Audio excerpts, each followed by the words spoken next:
Hello 42, अभिवादन आपका एक्जिमर के इस नए वीडियो में। और आग के इस दूसरे पार्ट के वीडियो से आज आप जानेंगे कि जल जाने पर क्या करें, आग से बचाव के लिए कौन से उपकरण खरीदें, कार में आग लगने पर क्या करें, घर बनाते समय किन बातों का रखें ख्याल, फायर इंश्योरेंस क्यों कराएं, किस प्रॉपर्टी के लिए फायर इंश्योरेंस ले सकते हैं, फायर इंश्योरेंस में कौन से हादसे कवर होते हैं और इंश्योरेंस का प्रीमियम और अवधि कितनी होती है, जैसे प्रश्नों के जवाब जरा विस्तार से। ये और इसके अलावा और भी बहुत कुछ है इस वीडियो में आपकी जानकारी के लिए।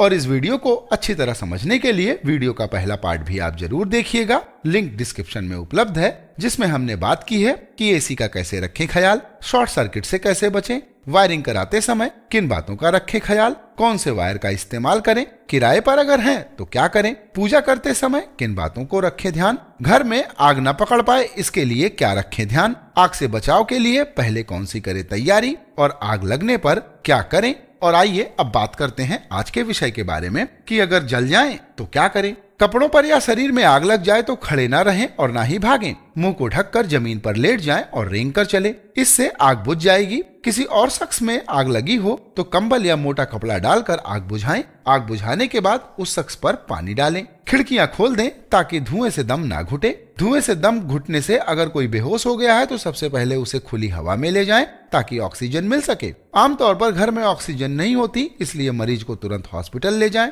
मुंह से हवा देने की कोशिश ना करें क्योंकि इससे मरीज को कोई फायदा नहीं होगा। जख्म पर टूथपेस्ट किसी तरह का घोल और तेल ना लगाएं, इससे जख्म की स्थिति गंभीर हो सकती है और डॉक्टर को जख्म साफ करने में दिक्कत होगी। जख्म अगर मामूली है तो उस पर सिल्वर सल्फाडाइजीन की क्रीम लगाएं। यह मार्केट में एलोरेक्स, बर्निल, बर्नेड, हील आदि ब्रांड नेम से मिलती है। अगर जख्म ज्यादा हो तो हॉस्पिटल ले जाने तक उस पर नॉर्मल पानी डालते रहें ताकि जख्म गहरा न हो जाए। और आइए अब बात करते हैं आग से बचाव के लिए कौन से उपकरण खरीदें। आग कैसे और कहां लगी है, इसी के आधार पर फायर एक्सटिंग्विशर को 5 कैटेगरी में बांटा गया है। हर फायर एक्सटिंग्विशर पर कैटेगरी लिखी होती है। आग लगने की वजह के मुताबिक उन्हें यूज करना चाहिए। जैसे क्लास ए की आग, जिसमें शामिल है सॉलिड यानी कागज, लकड़ी, कपड़ा, प्लास्टिक इत्यादि से लगने वाली आग। क्लास बी की आग यानी लिक्विड पेट्रोल, पेंट, स्प्रिट या तेल से लगने वाली आग। और क्लास सी की आग यानी गैस या एलपीजी, वेल्डिंग गैस और बिजली के उपकरण से लगने वाली आग।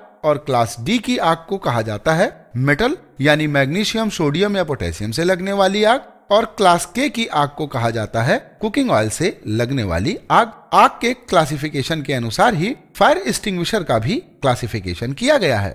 तो सबसे पहले क्लास का फायर एक्सटिंग्विशर है वाटर एंड फोम। यह क्लास ए की आग के लिए होता है। और कार्बन डाइऑक्साइड वाले फायर एक्सटिंग्विशर क्लास बी और सी की आग के लिए।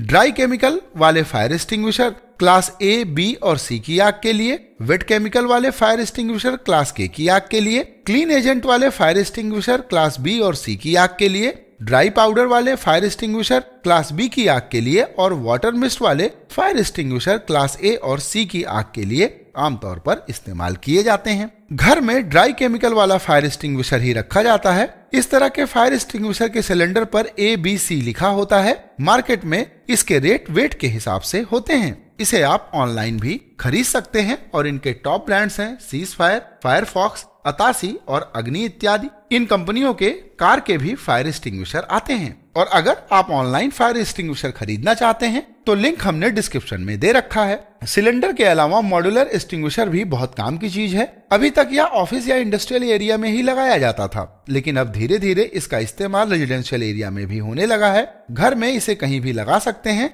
लेकिन किचन में लगाना सबसे बेहतर होता है। यह सीलिंग में फिट होता है। इसके अंदर एक छोटा सा बल्ब होता है जो 65 डिग्री सेल्सियस के ऊपर तापमान पहुंचने पर ही अपने आप फट जाता है। उसमें से पाउडर निकलने लगता है जो आग को बुझा देता है। अपने घर में जो भी फायर एक्सटिंग्विशर लगवाएं, उसे साल भर में एक बार चेक जरूर करें।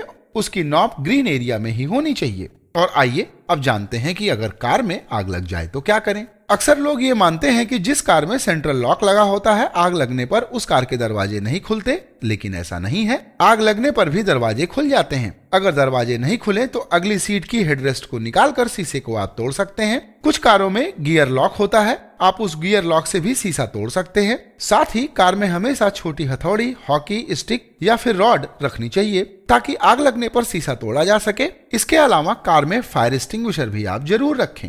और आइए अब जानते हैं कि घर बनाते समय किन बातों का रखें ख्याल। घर, कोठी, रेजिडेंशियल बिल्डिंग आदि बनाते वक्त बिल्डिंग बायलॉज को फॉलो करना चाहिए, लेकिन 15 मीटर से ऊंची बिल्डिंग बनाते वक्त इसे फॉलो करना अनिवार्य है, वरना फायर डिपार्टमेंट से एनओसी नहीं मिलेगी। अमूमन सभी मल्टी स्टोरी बिल्डिंगों में लिफ्ट जरूर होती है, लेकिन इसके साथ सीढ़ियां भी जरूर होनी चाहिए ताकि आग लगने पर सीढ़ियों के जरिए आराम से बाहर निकला जा सके। सीढ़ियों की चौड़ाई कम से कम 1 मीटर होनी चाहिए। रेजिडेंशियल बिल्डिंग में हर 2 फ्लोर छोड़कर एक रेस्क्यू बालकनी होना जरूरी है। यह इसलिए होती है ताकि आग लगने पर यहाँ सभी लोग जमा हो सकें और फायर ब्रिगेड वाले उन्हें आसानी से निकाल सकें। इन बालकनी को बनाने का फायदा तभी है जब बिल्डिंग में रहने वाले हर तीसरे चौथे महीने छोटी सी मॉक ड्रिल करें। किसी भी तरह की आपदा से निपटने के लिए यह जरूरी है। पानी की एक टंकी बिल्डिंग के ऊपर और एक अंडरग्राउंड होनी चाहिए ताकि आग लगने पर वहां से पानी निकालकर आग बुझाई जा सके। 15 से 40 मीटर ऊंची बिल्डिंग के चारों ओर 6 मीटर और 40 मीटर की ऊंची बिल्डिंग के लिए 9 मीटर तक की सड़क होनी चाहिए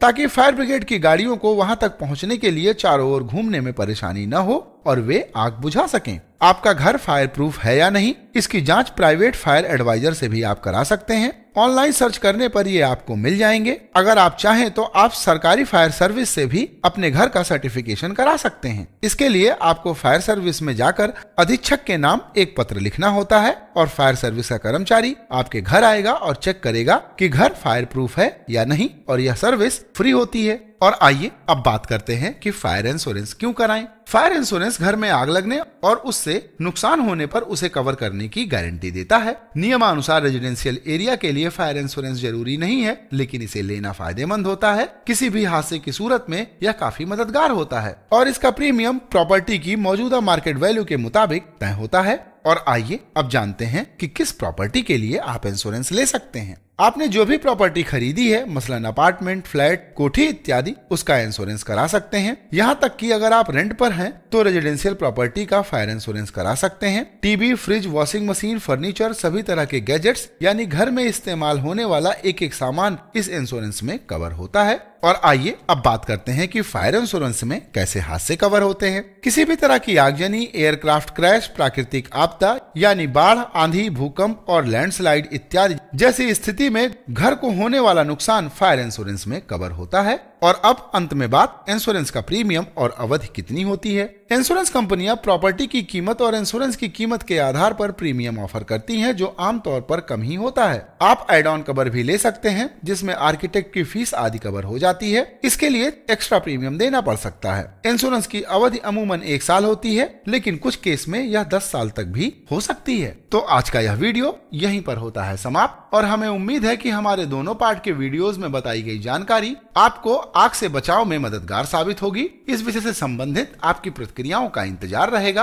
कमेंट कीजिएगा। और अगर आपको यह वीडियो अच्छा लगा हो तो इसे लाइक और किसी से शेयर भी जरूर कर दीजिएगा। वीडियो देखने के लिए आपका अनंत धन्यवाद। नमस्कार।